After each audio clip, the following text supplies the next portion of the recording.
Dr. Ranganathan, let me bring you in on this. The top four, the CCS, the CCA remain the same. Experience plus, of course, continuity is the message. Modi is in control, the two Cs.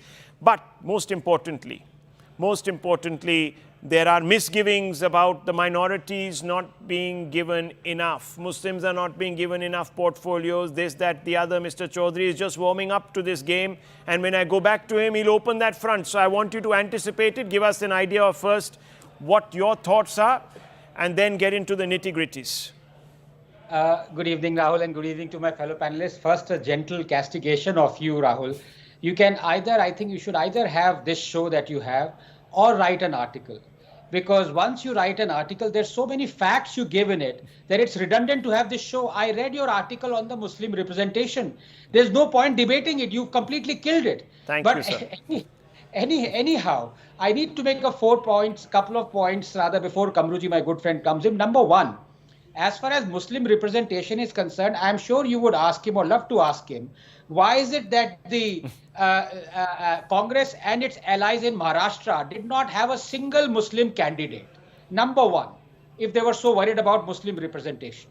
Number two, for them to say that Muslims must be represented by Muslims, does that mean to say that the reality that the Congress does not have a single leader or chosen MP who is not a homosexual means that the Congress doesn't care about homosexuals?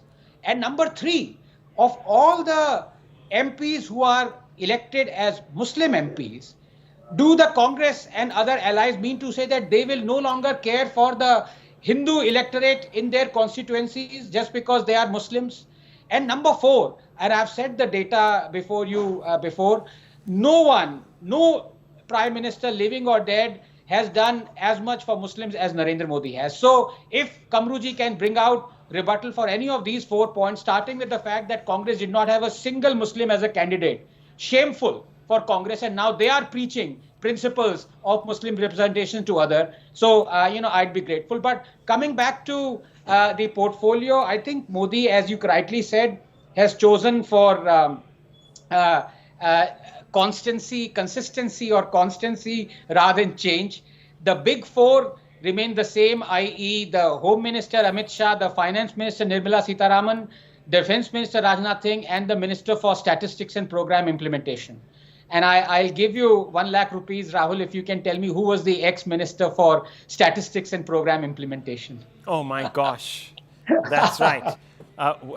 Where is the report from that ministry? We keep looking for it. We keep, I pass this building every day, slightly different, of course, but it's the census building. Beautiful, gleaming, new fresco has been painted across it. It's gorgeous. And I wonder, usme log karte kya honge? But there's a very subtle message I wanted to give, Rahul, because 10 years ago, when Prime Minister Modi said maximum governance, minimum government, he had, I think, 44 Council of Ministers. Today, there are 72 or 74. Well, actually, to be fair, by the end of the last iteration, the NDA 2, they actually went up to about 76. Then it came down to about 71 because some left. So, ye mid-course bhi hota hai.